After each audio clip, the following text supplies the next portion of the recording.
안녕하세요. 서울에 사는 50대 여성입니다.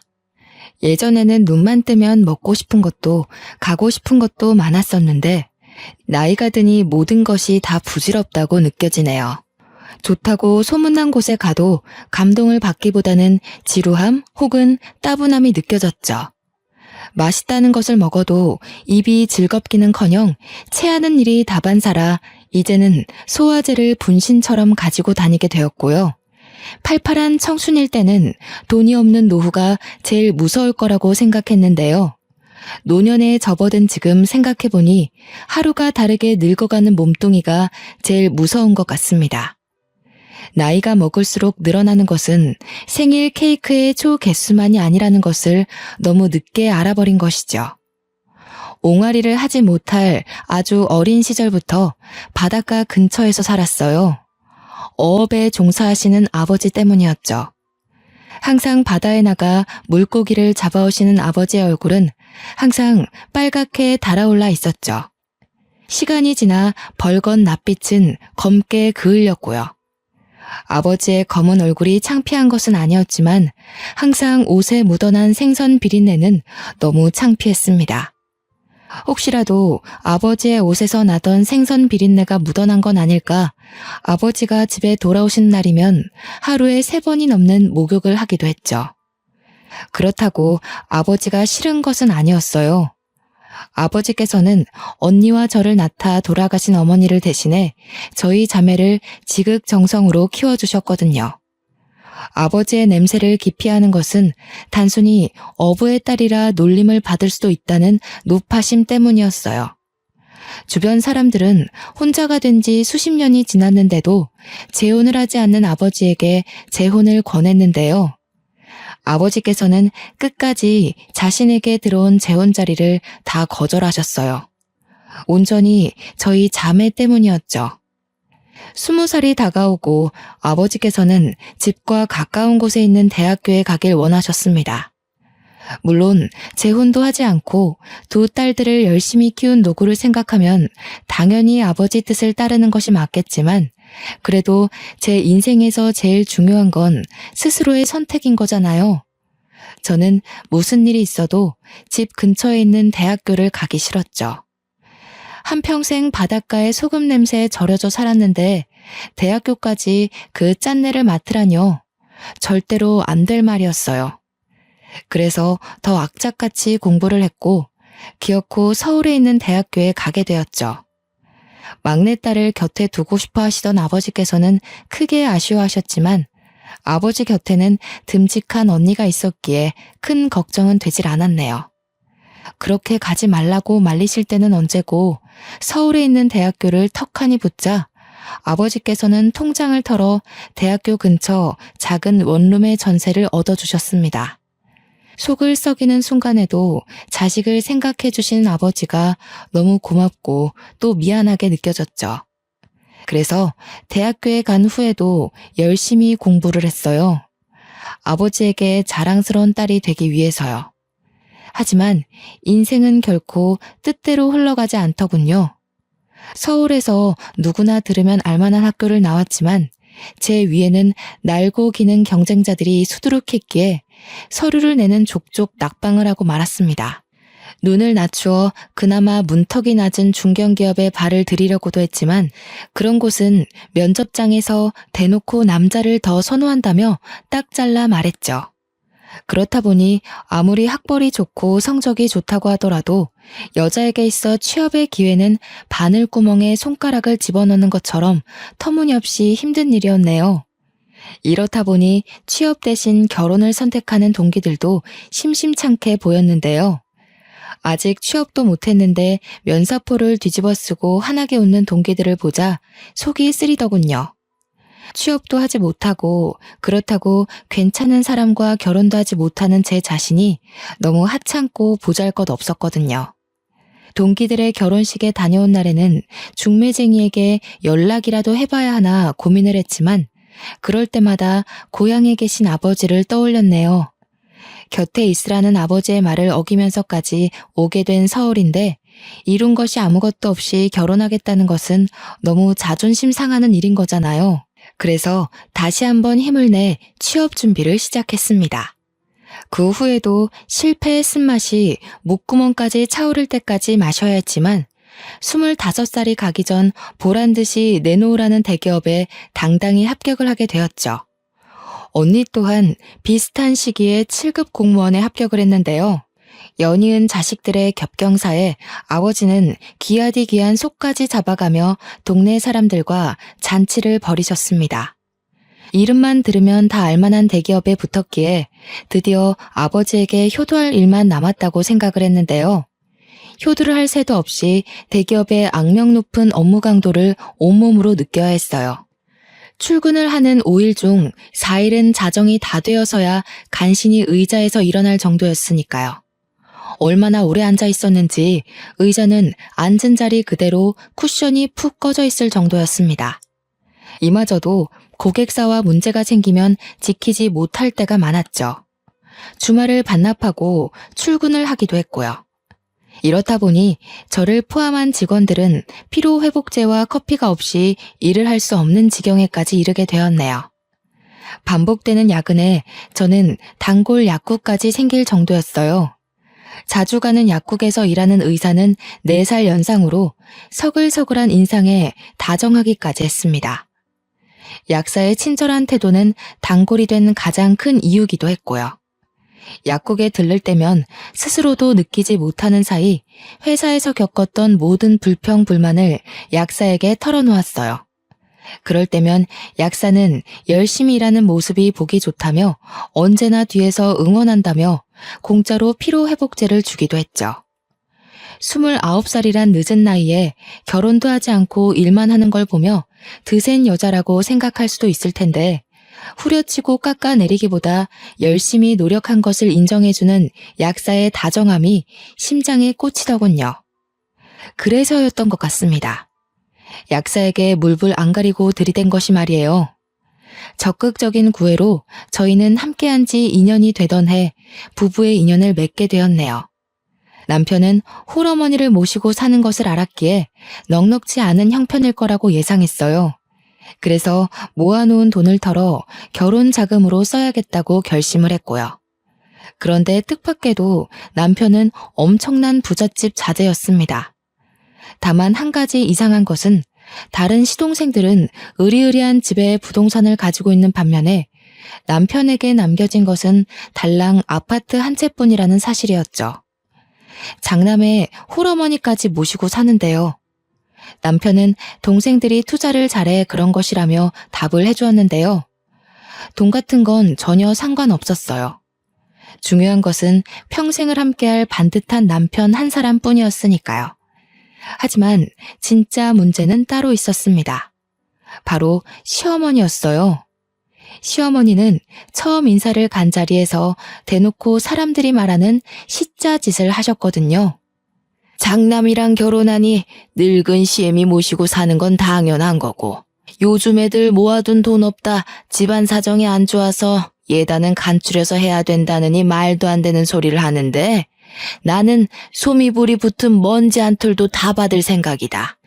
뭐 너야 나이 먹을 만큼 먹은 노처녀니 돈이 궁할 것 같지는 않다만 혹시나 해서 하는 말이니 귀담아 들어라. 만약에 돈이 없다고 해도 노처녀 인생 구해준 남편 낳은 시애미인데 예단 정도는 빚을 내서라도 해야지. 그건 그렇고 부모님은 뭐 하는 사람이라고 했지? 어머니는 저를 낳으시다가 돌아가셨고 아버지께서는 부산에서 선장으로 일하고 계세요. 왜야? 아이고 주야. 하필 많고 많은 직업 내버려두고 바닷가에서 칼 들고 날뛰는 어부딸이랑 결혼을 하다니. 너희 아버지도 죽어서 좋은 데 가기는 이미 글렀구나. 한평생 생선 대가리를 쳐댈 텐데 죽어서 잘 쳐줘야 개돼지로 환생하겠구나. 너도 마찬가지다. 애비가 죄 없는 생선 배가른 돈으로 키웠을 텐데 너라고 어디 곱게 죽을까? 저희 아버지가 범죄를 저지른 것도 아닌데 어떻게 그런 심한 말씀을 하실 수가 있으세요? 어머니 말씀대로라면 저희 아버지뿐만 아니라 고기 도축하시는 분들이나 정육점 운영하시는 분들도 다 지옥에 가는 거잖아요. 벌써부터 시애미한테 따박따박 말대꾸 하는 거 봐라. 어른이 그렇다고 하면 수궁하고 시애미한테 잘해서 죄를 덜 생각을 해야지. 이래서 칼질하는 집이랑은 인연 맺지 말라는 건데. 나중에 친정 갔다 온다고 설치다가 생선 비린내 묻혀올까봐 걱정이다. 물론 사람마다 직업에 가지는 의식이 다를 수 있다고 100번 양보하고 넘어갈 수도 있겠지만 회를 2점씩 집어먹으며 어업에 종사하시는 아버지를 비아냥거리니 제 기분이 팍 상하더군요. 아버지같이 어업에 종사하시는 분이 없었다면 신선한 회는커녕 물고기 한 마리 못 먹을 게 뻔한 거잖아요. 그래서 남편을 불러 어머니가 정말 너무한 것 같다고 말을 했죠. 원래 이렇게까지 말을 험하게 하시는 분은 아닌데 그동안 내가 들어오는 선도 전부 마다하다가 이제야 결혼하니까 그게 좀 껄끄러우셨나 봐. 어머니한테는 내가 따로 얘기할 테니까 이번에만 좀 봐줘. 당신 알지? 난 장인어른 엄청 존경하고 좋아하는 거. 장인어른 같은 분 아니면 이런 신선한 회를 언제 먹어보겠어. 남편만 아니었으면 뒤도 안 돌아보고 달아났을 테지만 온 힘을 다해 사랑해주는 남자는 못 구할 것 같다는 생각에 두 눈 꼭 감고 결혼을 하게 되었네요. 결혼 후 한 달 동안은 엉덩이를 붙일 일이 없었습니다. 신혼여행을 다녀온 후부터 4명이나 되는 시동생들이 하루가 멀다 하고 찾아와 술판을 벌였거든요. 가져다주는 음식과 술을 얌전히 받아 먹어도 미울 판에 시동생들은 손가락 하나 까딱하지 않고 남편을 부려먹었어요. 거하게 취한 시동생들은 남편에 대한 막말도 서슴지 않았죠. 아유, 개뿔도 없는 우리 형이랑 결혼하다니 우리 형수는 앞으로 고생길만 펼쳐지겠네. 장남이라서 어머니도 모셔야 되고 돈은 없고. 형수님, 지금 형이 월세 내고 있는 약국 제 거인데 모르셨죠? 기가 막혔습니다. 아무리 공과 사는 확실하게 구별해야 한다고 쳐도 다른 사람도 아닌 제일 가까운 가족한테 월세를 더 받다뇨. 그것도 말도 안 되는 이유를 들먹이면서 말이에요. 남편은 속없이 허허 웃기만 했지만 속에서는 부하가 치밀어 올랐습니다. 어디 우리 귀한 아드님이랑 쟤를 비교하니? 3년 일찍 태어난 게 뭐 그리 대수라고. 사람이 공부만 잘하면 쓰나. 우리 귀한 아드님처럼 돈 버는 재수가 있어야지. 아마 쟤는 평생 우리 아들 월세만 갖다 바쳐주다가 죽을 거다. 내가 왜 생선 비린내나 묻히고 다니는 저 청껏이랑 네 형을 결혼시켰겠니? 다 우리 귀한 아들들 수발 들라고 한 거지. 그래서 내가 형네 상가에서 월세 30만 원씩 더 받는 거잖아. 아직 우리 식구들 다 젊어서 약사인 형 필요도 없는데 돈이라도 더 뜯어내야지. 시동생의 버르장머리 없는 행동을 바로잡기는커녕 시어머니는 오히려 잘했다며 시동생을 칭찬하더군요. 바로 앞에 남편이 있는데도 보란듯이 남편을 헐뜯는 시어머니를 보자 도저히 가만히 있을 수가 없었어요. 시동생이 기름칠을 해놓은 속을 시어머니가 홀라당 불을 지피셨거든요. 자식을 아무리 편애하셔도 그렇지 어떻게 사람이 바로 앞에 있는데 대놓고 헐뜯으세요? 저 사람은 어머니 아들이 아닌가요? 아무리 돈 잘 버는 아들이 예뻐도 그렇지 최소한의 상도덕은 지키셔야 하는 거잖아요. 어머니 모시고 사는 건 이 사람이잖아요. 상도덕? 그래. 너 지금 시애미 모시고 사는 거 싫다고 시동생들 앞에서 나서면서 시위하는 게냐? 월급쟁이에 잘난 것도 없으면 시애미라도 모시고 살면서 효도할 생각을 해야지. 어디 시애미 앞에서 목소리를 높여? 어머니 말씀대로 저희 월급쟁이 생활에서 하루하루 빠듯하게 살고 있어요. 근데 그 모자란 돈으로 매번 어머니 드시고 싶은 음식 사다 바치고 가고 싶은 데 있다고 하면 사시사철 싫은 소리 한 번 안 하고 데리고 가고 어디 어머니 언니분들이랑 놀러 가는 돈은 하늘에서 뚝 떨어지나요? 다 이 사람 주머니에서 나오는 거라고요. 아니 이게 어디서 큰 소리야? 내가 내 배 아파서 낳은 아들한테 내가 키워준 값 받아먹겠다는데 그게 시동생들 다 있는 자리에서 시애미 창피 줄 만큼 잘못된 일이냐? 네가 지금 누구 덕분에 우리 집 부엌에서 앞치마 메고 서 있는데 이래서 천한 것은 상대하지 말라는 건데 하나밖에 없는 애비가 하는 거라고는 배 타고 나가서 그물에 걸려오는 생선이나 주워 담는 일이니. 에휴, 서로 하도 죽고 못 산다길래 붙여줬더니 시애미 말을 생선 대가리 마냥 턱턱 자르는 며느리 나도 필요 없다. 갈라서고 싶으면 지금 당장 갈라서. 시어머니는 길길이 날뛰며 정성 들여 차려놓은 술상도 엎어버렸어요.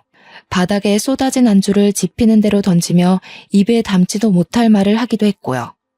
상황이 이렇다 보니 남편이 시어머니 자식이 아닐 수도 있겠다는 생각을 하게 되었네요. 아무리 10손가락 물어 제일 아픈 손가락이 있다고는 하지만 남편은 아예 없는 손가락 취급을 한 걸요. 그래서 남편에게 혹시 숨겨진 출생의 비밀이 있냐고 물어보았습니다. 남편은 그런 것이 없다면서 고개를 저었죠. 시어머니가 다른 자식들과 달리 유독 자신을 못살게 구는 이유를 말해주었는데요. 이유를 듣고 나니 이해가 가기는커녕 시어머니가 더더욱 미워지더군요. 남편을 가졌을 때는 하루에 죽 한 그릇 제대로 먹을 돈도 없어서 배를 쫄쫄 굶으며 힘든 시간을 보냈다고 했어요. 상황이 이렇다 보니 시어머니께서는 가장 힘든 순간 예고도 없이 찾아온 남편을 많이 원망했고요. 다행히 시동생들을 연달아 낳고 나서는 돌아가신 시아버지의 사업이 잘 풀려 전과는 비교도 할 수 없을 정도로 집안이 일어났다고 해요. 그래서 초등학교에 들어갔을 때부터 남편은 시어머니에게 동생 덕분에 거지꼴을 면한 것이니 평생 바짝 엎드려서 거름 역할이나 하라고 말씀을 했다고 해요. 아이를 낳아보지는 않았지만 가장 힘든 순간 찾아온 아이는 더 안쓰럽고 미안해 잘해주려고 하는 게 부모의 마음인 거잖아요. 친정 아버지께서는 늘 아픈 손가락이라며 한 번도 받지 못한 어머니의 사랑까지 주려고 노력하셨는걸요. 그 후 시어머니께서는 전과는 비교도 할 수 없는 냉랭한 표정과 말투로 하나부터 10까지 구박을 하셨습니다. 남편 대신 아침밥이라도 차려드리는 날이면 방에서 은비녀를 가지고 와서 밥에 담가보기까지 했어요. 저 독한 것이 눈에 가시 같은 시애미밥에 아무 짓도 안 했을 리가 없지. 세상에 저 두 눈 시퍼렇게 뜨고 시애미 노려보는 것 좀 봐라. 앞으로 아범은 아무리 바쁜 일이 있어도 내 밥은 꼭 따로 차려놓고 가라. 저 독사 같은 것이 언제 내 밥에 독을 탈지도 모르니. 시어머니의 시짜짓은 날이 갈수록 더 심해졌는데요. 한두 번은 남편을 보며 넘어가려고 했지만 한 달이 지나고 2달이 지나도 변하지 않자 정말 피가 마를 정도로 힘들었어요.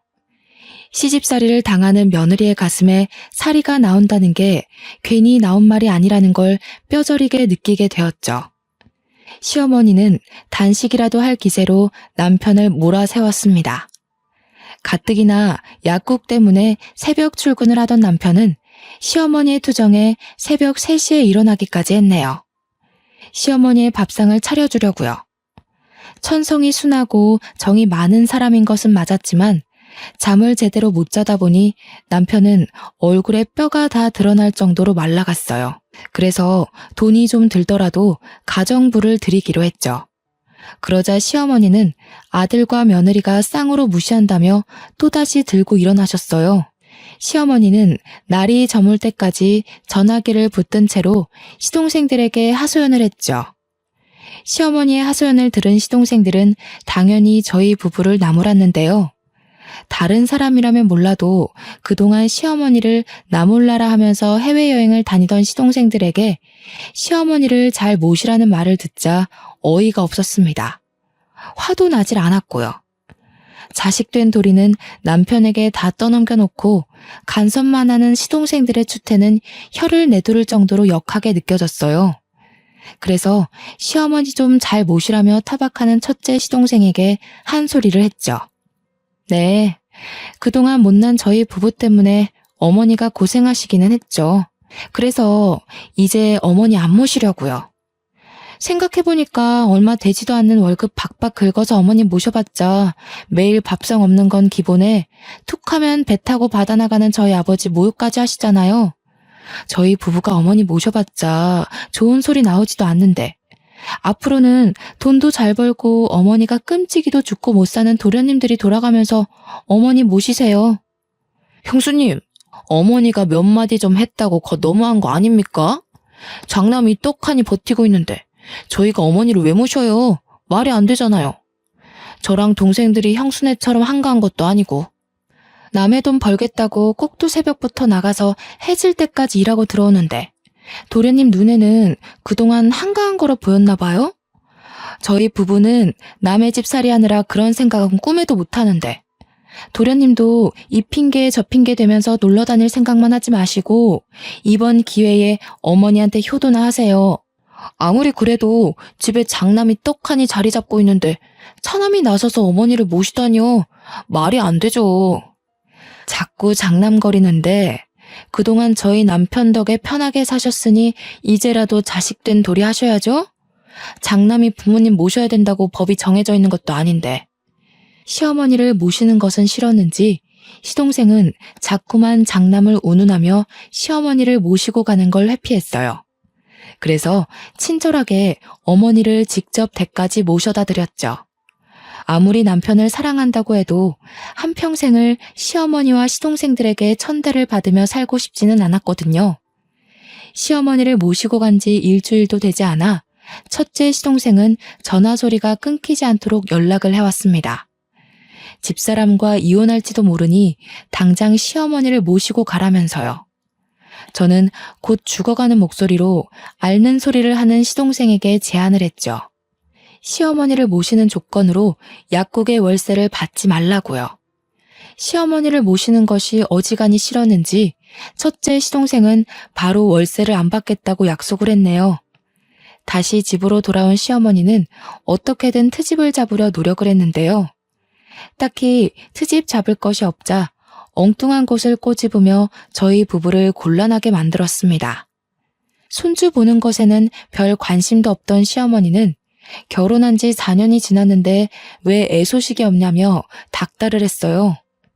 시어머니의 간섭에 저희는 몹시 불편해졌죠. 사실 저희 부부는 결혼 후에도 아이는 낳지 않겠다고 약속을 했거든요. 친정 어머니께서도 저를 낳다가 돌아가셨기에 저희 자매는 출산에 대한 두려움이 있었는데요. 차마 시어머니에게는 이 이야기를 못하겠더라고요. 또 노발대발하실 게 뻔하잖아요. 시어머니께서는 부부 침실에 들어오는 것도 서슴지 않아 하시며 빨리 애를 낳으라고 닥달하셨습니다. 남편이 그러지 말라고 말려보았지만 효과는 하루 이틀 뿐이었어요.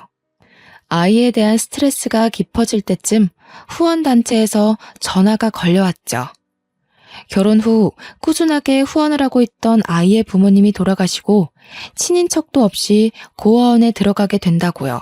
전화를 끊은 후에는 가슴에 돌덩이를 얹은 것 마냥 마음이 무거웠네요.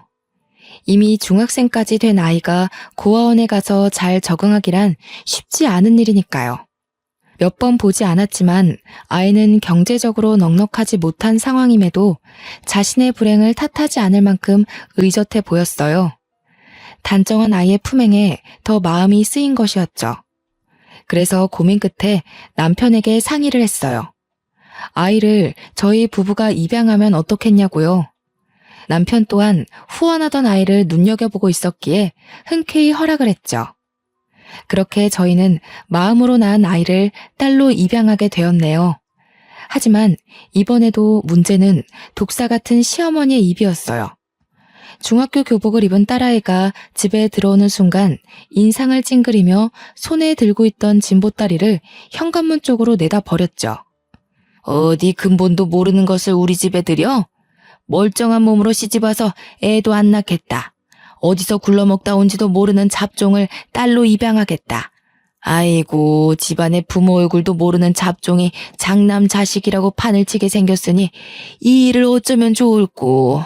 내가 먼저 죽은 남편 얼굴을 볼 낯이 없다. 다른 일이라면 어머니 말씀을 듣겠지만 이미 마음에 품기로 한 딸을 어떻게 다시 내쳐요. 지금이야 낯설어서 그렇지 같이 지내다 보면 괜찮아지실 거예요. 얼마나 속 깊은 애인데요. 어머니도 분명 마음에 들어 하실 거예요. 정 같이 지내는 게 불편하다 하시면 제가 동생들한테 연락 돌려놓을 테니 가서 편히 쉬셔도 되고요. 내 말이라면 산에 가서 인삼 대신 도라지라도 캐오던 애가 이럴 수는 없지. 홀렸어. 홀려도 단단히 홀린 게야. 평소 어머니 말이라면 껌뻑 죽던 남편도 이번만큼은 단호하게 나오더군요. 시동생들의 집에서 지내는 것은 싫었는지 시어머니께서도 궁시렁거리기만 할 뿐 큰 사고는 치지 않으셨어요. 환영을 받아도 적응할까 말까인데 집에 들어온 첫날부터 시어머니에게 된통 당해버렸으니 딸아이가 집에 적응을 하지 못할 수도 있다는 생각이 들었는데요. 워낙 천성이 밝고 씩씩한 아이여서 그런지 금방 적응을 했네요. 그 후 저희 집에 없어서는 안 될 가장 소중한 보물이 되었고요. 입양한 딸아이를 보자 시동생들은 대놓고 폭소를 터뜨렸습니다. 우리 형 불쌍해서 어쩌나?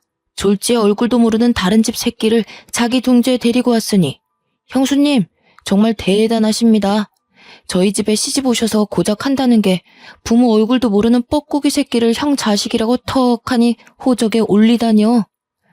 잘하는 것도 없는 친자식 보면서 속 끓이며 살 바에는 공부도 잘하고 예의 바른 남의 집 자식 데리고 와서 사는 게 더 나을 것 같은데요. 우리 딸 입양한 거 도련님네 자식들 보고 결정한 거예요. 뭐 하나 잘하는 거 없이 사고만 치고 돌아다니는 거 자식이라고 속 끓고 사는 꼴 보니 저는 도저히 그렇게 못 살 것 같아서요. 형수님, 말씀이 좀 지나치시네요. 아무리 그래도 조카인데 피도 안 섞인 가짜 끼고 도는 형수님한테 그런 말 들으니 엄청 불편하네요. 애들 앞에서 함부로 말하는 도련님이 지나친 거죠. 어디 친자식 몸에 나는 피에는 금덩이라도 흐른답니까? 똑같은 사람끼리 똑같은 피 흐르고 사는 거지. 친부모 자식 사이가 뭐 그리 유별나다고. 그러는 도련님은 뭐 얼마나 대단한 핏줄이길래 애들 돈 뜯어서 소년원까지 간 아들 끼고 도세요? 우리 애가 뻐꾸기 새끼라면 도련님네 애들은 속이 시커먼 너구리라고요.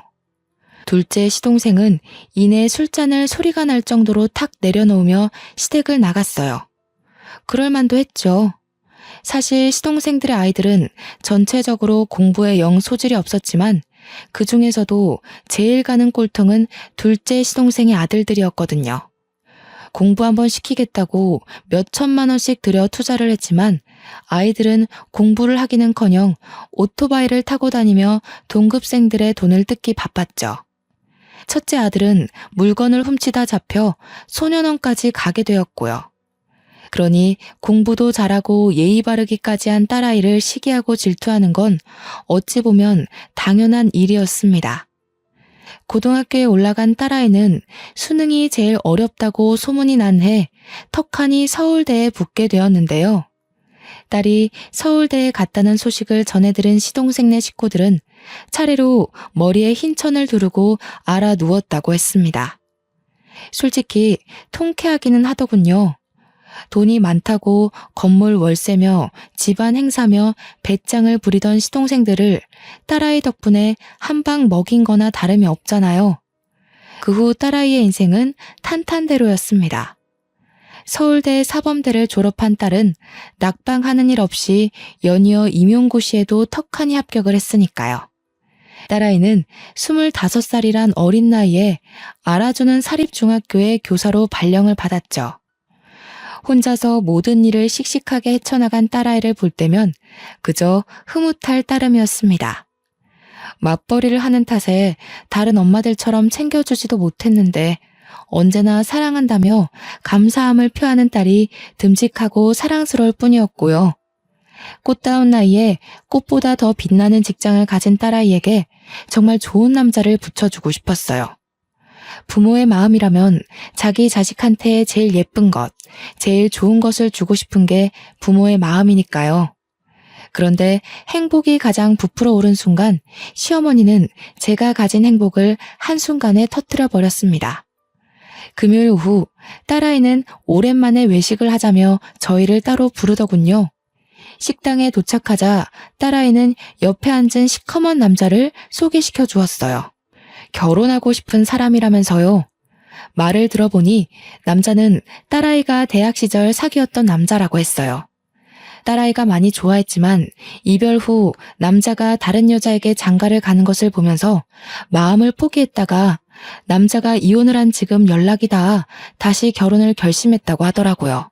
남자 사업을 해 돈을 많이 번다고는 했지만 딸아이보다 10살이나 많은 데다 초우는 딸과 다르게 양옆으로 자식까지 주렁주렁 달고 있으니 사윗감으로 내키지는 않았네요.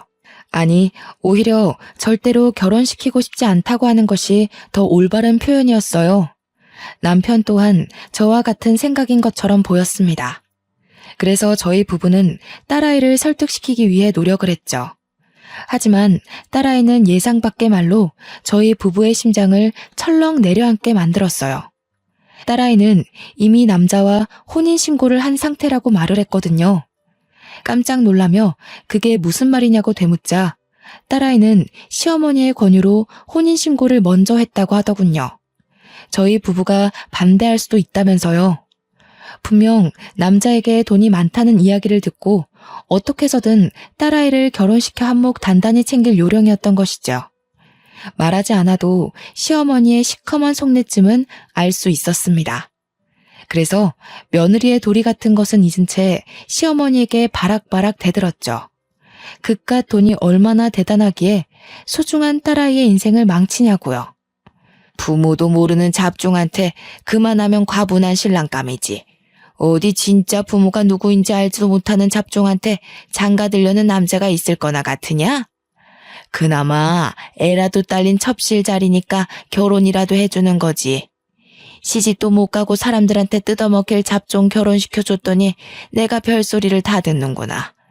그래도 네가 이렇게 길길이 날뛰는 모습 보니 밤에 잠은 잘 오겠다. 시간을 돌릴 수만 있다면 과거로가 절대 그 남자를 만나지 말라고 딸아이에게 말해주고 싶었어요. 하지만 그럴 수 없길래 쓰린 속을 부여잡고 끙끙 앓을 뿐이었죠. 딸아이 또한 정말 사랑한다고 말했고 결국 울며 겨자 먹는 심정으로 딸아이의 결혼식에 참가하고 말았네요. 딸아이가 신혼여행을 간 후 저희 부부는 편하게 잠에 들지 못했어요. 모두가 자신의 탓이라며 스스로를 자책한 뿐이었고요. 신혼여행을 다녀온 후 딸아이는 사위가 마련한 집에 들어가서 살았습니다. 그런데 막상 딸과 떨어져 살려니 아쉬움이 몰려오더군요. 기껏해야 10년 조금 넘게 데리고 살았던 딸이 벌써 곁을 떠난다는 사실이 미안함과 쓸쓸함이 한꺼번에 몰려왔어요. 해준 것도 없는데 너무 일찍 시집을 보낸 것은 아닌가라는 후회가 밀려오기도 했고요. 한 번 이혼을 했다고 해서 색안경을 끼고 봤지만 그래도 사위는 딸아이에게 잘해주려 노력을 하는 모양이었어요. 2시간이나 떨어진 곳에 살면서도 한 달에 한 번씩 딸아이와 함께 집에 들렸죠. 그래서 저 또한 좋은 장모, 너그러운 할머니가 되기 위해 노력을 했습니다. 하지만 딸아이가 오는 횟수가 늘어나자 시어머니는 멀쩡한 머리에 흰 천을 감으며 잡종들이 하도 많아 머리가 지끈거린다고 했어요. 그 한마디에 시어머니의 눈치를 보던 딸아이는 앞으로 집에 오지 않겠다고 말을 했고요. 곧 죽어도 딸아이를 쳐다보지도 않는 시어머니가 참 밉기도 했지만 딸아이 또한 원래부터 시어머니를 불편해했기에 앞으로는 저희 부부가 딸아이의 신혼집을 가는 것으로 합의를 보았죠.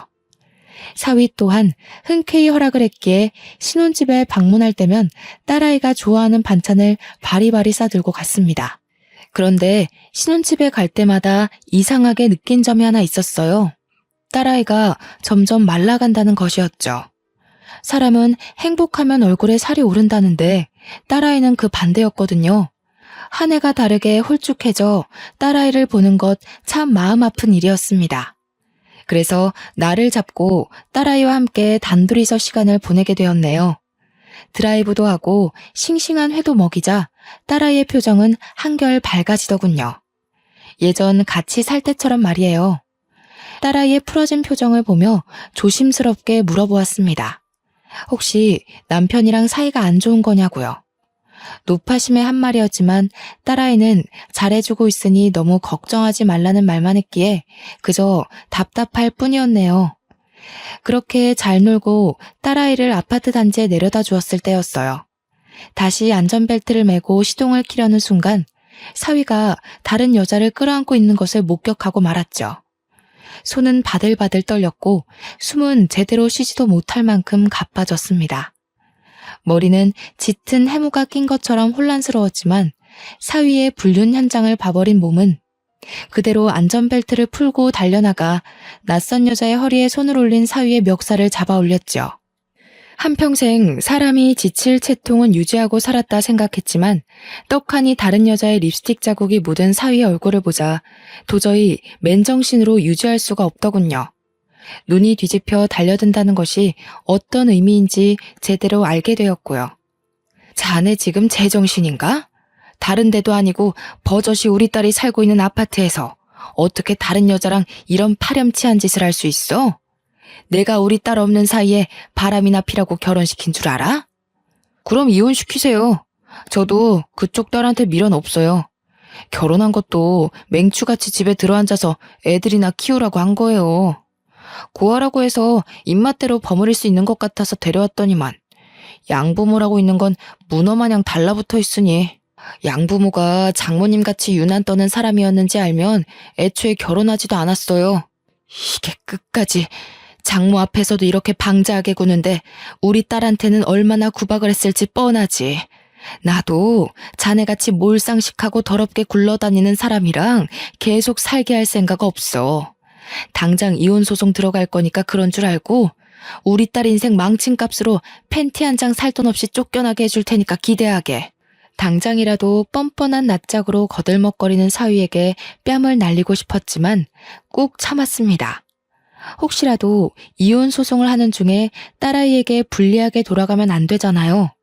그래서 사위의 멱살을 내팽개치고 딸아이에게 갔어요. 딸아이는 당황한 얼굴로 문을 열어주었는데요.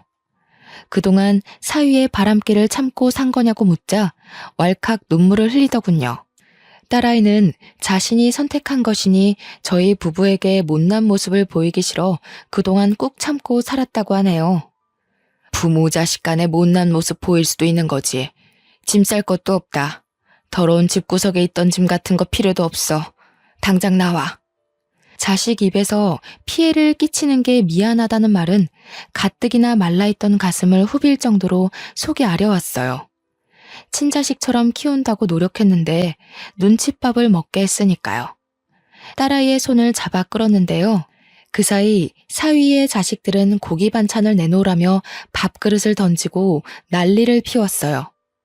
인간 같지 않은 사위와 똑같이 구는 애들을 보자 그나마 있던 정도 털리는 기분이었고요.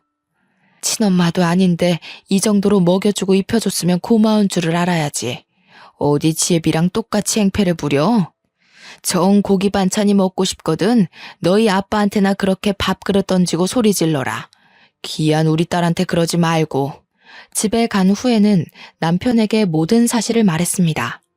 남편은 당장 이혼을 하라며 길길이 날뛰었죠. 그 후 저희 부부는 합심하여 사위의 불륜 증거를 잡고 비싸다고 소문난 이혼 전문 변호사를 고용했어요.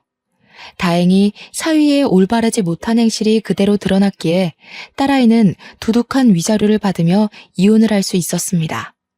물론 딸아이가 당한 고통에 비하면 이 정도의 위자료는 성에 차지도 않지만 그래도 할 수 있는 한 딸아이의 눈에서 피눈물을 쏟은 대가를 톡톡히 치르게 하고 싶었어요. 이혼 후 딸아이는 집 근처 오피스텔을 얻어 자주 왕래하면서 지냈는데요. 저희 부부가 들락날락거리며 살핀 덕분인지 딸아이는 금세 이혼의 아픔을 훌훌 떨고 일어났어요. 전처럼 활기차게 생활하기도 했고요. 다사다난했던 시간이 흐르고 이혼한 지 2년 후 딸아이는 결혼할 남자를 소개시켜 주었네요. 상대는 옆 학교에 재직 중인 체육교사로 이혼을 한 흠 때문에 밀어내려고도 해봤지만 끝까지 구애를 해준 덕분에 용기를 내어 재혼을 결심했다고 털어놓았어요. 체육교사는 한눈에 봐도 참 인품이 좋은 사람이었습니다. 전 사위와는 비교도 할 수 없을 만큼이요. 그리고 이야기를 하던 중 꿋꿋이 수업을 들으며 친해진 언니의 아들이라는 것을 알게 되었어요. 언니 역시 한평생 공직에 몸담아와 훌륭한 인품을 가진 사람이었기에 저희 부부는 두말할 필요 없이 딸의 재혼을 찬성했네요. 재혼이었기에 저희 부부는 더 신중하게 행동하려 노력했어요.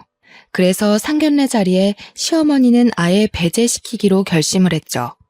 또 이상한 말로 사돈이 될 언니의 심기를 건드리면 안 되잖아요. 숨기려고 숨겼지만 몰래 핸드폰을 훔쳐보는 시어머니 때문에 딸의 재혼을 결심했다는 것도 일주일 후 상견례를 한다는 것도 알게 되었는데요. 자신도 상견례에 갈 거라고 깽판을 치는 시어머니를 보자 처음 시집와서 밥상을 엎었을 때와는 비교도 안 될 정도로 시어머니가 미워지더군요. 신랑이 끝에 가만히 자리만 지킨다는 조건으로 시어머니 또한 상견례에 참석을 시켰죠. 하지만 시어머니는 자리에 앉자마자 투덜투덜 거렸습니다. 약속 시간이 다 됐는데 왜 오지도 않냐면서요. 그러던 중 언니에게서 전화가 한 통 왔어요. 말을 들어보니 언니는 교통사고로 인해 낭패를 겪고 있는 중이더라고요. 다행히 언니는 너무 늦지 않게 식당에 도착을 했죠. 그런데 언니를 보는 순간 시어머니는 사색이 되며 입술까지 파르르 떠시더군요. 언니 또한 어머니를 보더니 화들짝 놀랐고요. 죄짓고는 못 산다고 우리 집에 있는 폐물은 싹 긁어간 거 보고 어디서 구걸이나 하고 있으려나 생각했는데 이렇게 옷까지 차려입고 잘 사는 줄은 꿈에도 몰랐네. 이런 거 보면 하늘에 신이 있기는 한가 몰라? 남의 눈에 피눈물 나게 한 사람을 이렇게 떵떵거리면서 살게 하는 꼴을 보면. 언니의 말에 저희 부부는 당황할 수밖에 없었어요. 시모가 평생 부잣집 외동딸로 살다 돌아가신 시아버지 집안에서 맺어주는 정략 결혼을 한 것이라고 철석같이 믿고 있었거든요. 뭔가 오해가 있었던 것 같다고 말을 하자 언니는 코웃음을 쳤죠. 부잣집 외동딸은 무슨, 너희 시어머니 우리 집에서 10년 넘게 일한 가정부야. 어디 그뿐이야? 우리 집 운전기사랑 살림까지 차리고 살았었는데 없이 산 게 미안하다고 금가락지까지 해주려고 했던 남편도 버리고 부동산 사장이랑 눈이 맞아서 우리 집 폐물까지 싹 털어서 야반도주했잖아. 아이고 내 팔자야. 말년에 이게 무슨 망신인지. 시어머니는 철푸덕 바닥에 주저앉으며 소리내어 울기까지 했는데요. 널브러진 시어머니를 대신해 언니는 저희 부부에게 시어머니의 숨겨진 진실을 모두 알려주었어요. 시어머니는 야반도주를 했을 적 남편을 임신한 상태였어요.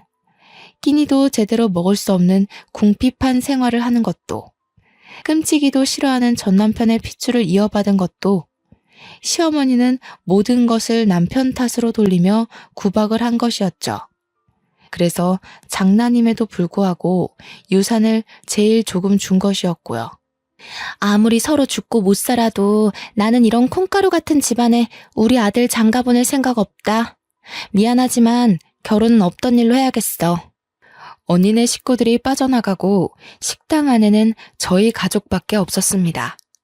방금 전까지만 하더라도 멀쩡하던 남편은 혼이 나간 사람처럼 의자에 앉은 어깨를 축 늘어뜨리고 있었네요. 그럴만도 했어요.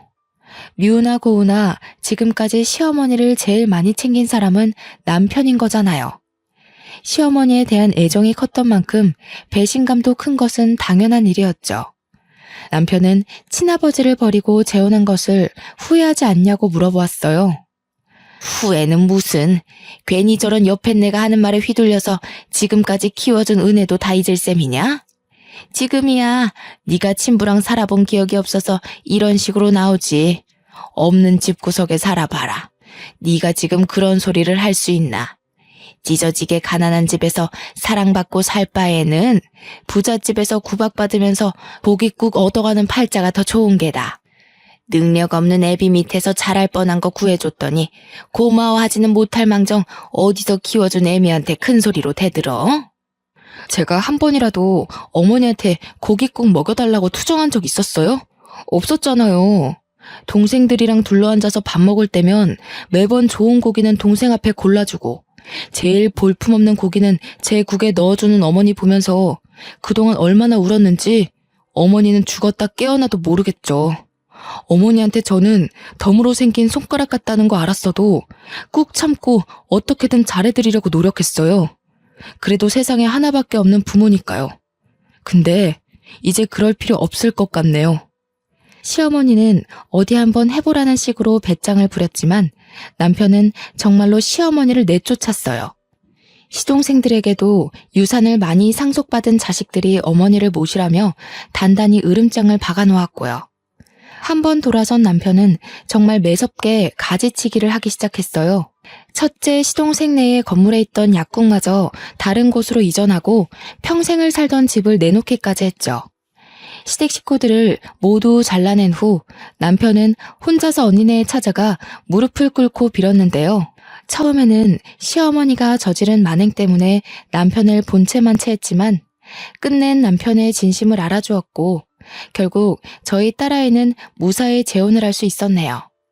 딸은 현재 아들, 딸 한 명씩 낳고 잘 살고 있는 중이랍니다. 며칠 전 집에 놀러온 딸아이가 말하길 전 사위에게서 연락이 왔다고 해요. 딸아이가 헤어진 후 이혼을 연달아 4번이나 해놓고선 다시 결혼해달라고 염치도 없는 소리를 해댄 것이었죠. 딸아이와 전 사위의 이야기를 웃으면서 할 수 있는 날이 온 것만 하더라도 행복하기만 하네요. 큰 소리를 떵떵 치며 나갔던 시어머니께서는 경기도 외곽 소형 아파트에서 혼자 살고 계세요. 시동생들 또한 불같은 시어머니의 성정을 못 받아낸 것이 분명했죠. 시동생들 마음도 이해는 합니다. 제멋대로의 욕심까지 많은 시어머니를 모시는 것은 들판에 널뛰는 말을 길들이는 것보다 더 힘든 일인걸요. 요즘 시어머니께서는 심심찮게 합가 이야기를 하곤 해요. 하지만 큰 걱정은 없습니다. 제가 말하지 않아도 남편이 나서서 시어머니의 요구를 딱 잘라내거든요.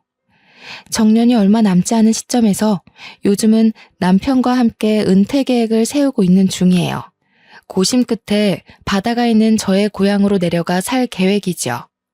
평일에는 바다의 짠내를 맡으며 남편과 둘이 산책을 하고 주말에는 오붓하게 거센 바람에 비린내를 묻히며 낚시를 할 생각을 하니 벌써부터 은퇴 후의 삶이 기대가 되곤 합니다. 소박하지만 즐거운 일상을 같이 보낼 사람이 있다는 것이 얼마나 감사한 일인지 뼈저리게 깨닫고 있는 중이고요. 남편과 함께하는 새로운 제2회차의 인생이 기다리기에 저는 오늘도 힘을 내어 살아보려고 합니다. 지금까지 지루할 수도 있는 제 사연 들어주셔서 감사드립니다. 사연을 경청해주신 여러분들 언제나 행복하세요.